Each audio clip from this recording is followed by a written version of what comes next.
हे भगवान, कितनी गर्मी हो रही है और इस एक कमरे में सब कैसे कीड़े मकोड़े की तरह पड़े हुए हैं। हाय, क्या करूं मैं। भाभी, आप अभी तक सोए नहीं क्या? हे भगवान, अब क्या करूं। कहीं इसने मेरी बात तो नहीं सुन ली। नहीं नहीं, बस सोने ही जा रही थी। देवरानी जी, अगर आप सोई नहीं हो तो क्या आज मैं आपके पास सो जाऊं? प्लीज़ मना मत करना, मेरा बहुत मन है आपके साथ सोने का। हाँ हाँ, क्यों नहीं। वैसे भी आनंद तो काम के सिलसिले में बाहर गए हैं। सो जाओ दीदी, मुझे कोई प्रॉब्लम नहीं है। अब दामिनी की जेठानी अपनी देवरानी के बगल में जाकर सो जाती है और तेज तेज खर्राटे मारने लगती है। अपनी जेठानी के खर्राटों की वजह से दामिनी को नींद ही नहीं आती। वो परेशान हो जाती है। हद हो गई, भला इतना जोर का कोई खर्राटा मारता है क्या। पता नहीं जेठ जी इसके साथ कैसे सोते होंगे। और पापा, आपको तो मैं छोड़ूंगी नहीं, कभी बात भी नहीं करूंगी आपसे। बेचारी दामिनी शादी करके फंस जाती है। अब इसी तरह से कुछ दिन बीत जाते हैं। ऐसे ही एक दिन जब दामिनी जैसे ही सारा काम करके आराम करने जाती है, वैसे ही कोमल गीले पांव लेकर पूरे घर में घूमने लगती है। अरे अरे कोमल, तुम ये सब क्या कर रही हो। मैंने अभी झाड़ू पोछा किया है, सारा सामान ठीक किया है और तुम गंदे पांव लेकर घर में घूम रही हो। ऊपर से मेरे सामने ही घर के सारे सामान को इस तरह बिगाड़ रही हो, क्यों? भाभी, मुझे कॉलेज के लिए लेट हो रहा है और मेरा नया वाला पिंक सूट नहीं मिल रहा। मैंने कल ही यहाँ रखा था, कहाँ गया? कोमल अपना एक सूट ढूंढने के लिए पूरे घर को बिखेर देती है और वो तो आराम से अपने कॉलेज भी चली जाती है। पर अपना बिखरा हुआ घर देखकर दामिनी का गुस्सा 7वें आसमान पर पहुंच जाता है। चुड़ैल कहीं की, हमेशा मेरा घर बिगाड़ कर चली जाती है। एक तो चिड़िया खाने में आकर मैं परेशान हो चुकी हूँ।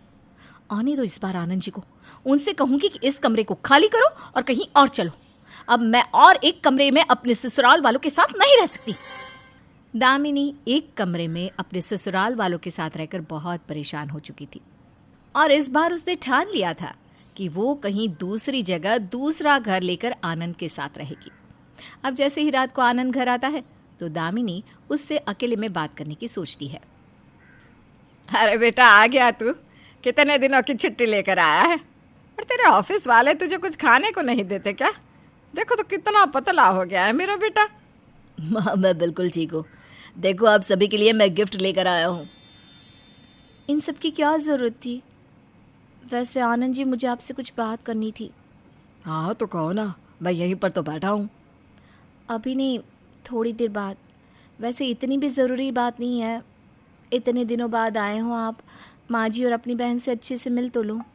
अरे बहू, हम तो मिल चुके हैं, अब तू नहीं मिलेगी क्या अपने पति से? मैं यहीं बैठी हूँ, जाकर तू थोड़ा आनंद से बात कर ले, तुझे जो भी बात करनी है। कोई बात नहीं माँ जी, इतने दिनों बाद आनंद जी आए हैं, आप बात कर लीजिए, मैं तब तक चाय बना कर लाती हूँ।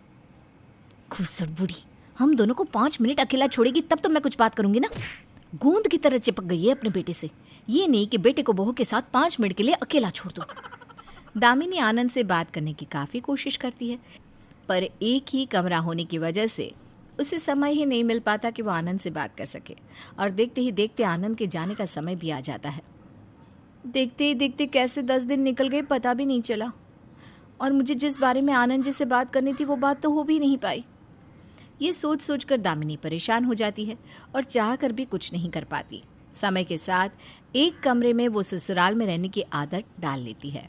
ऐसे ही कुछ महीने बीत जाते हैं और एक दिन मेरे बेटे के बाद में जिनकी शादियां हुई थी उनके भी पोता पोती हो गए। पता नहीं मैं कब अपने पोता पोती का मुंह देखूंगी। बहू, आप जल्दी से खुशखबरी भी सुना दे। माँ जी, जब आप मुझे मेरे पति के साथ अकेला छोड़ेंगी तभी तो मैं आपको कोई खुशखबरी सुना पाऊंगी ना। पर आप लोग तो इस घर से कहीं जाना ही नहीं चाहते। भला एक कमरे में ससुराल कैसे बच सकता है? क्या हुआ बहू, मैंने कुछ गलत कह दिया जो तो इतना नाराज हो रही है? ना ना, आपसे कभी कोई गलती हो सकती है क्या? माँ जी, मैं आनंद जी से एक छोटी सी बात नहीं कर पाई और वो ऑफिस वापस चले गए और आप मुझसे पूछ रही हैं कि मैं नाराज क्यों? आपको नहीं लगता कि अब हमें 2 कमरे ले लेने चाहिए? आखिरकार दामिनी का गुस्सा आज सबके सामने आ ही जाता है।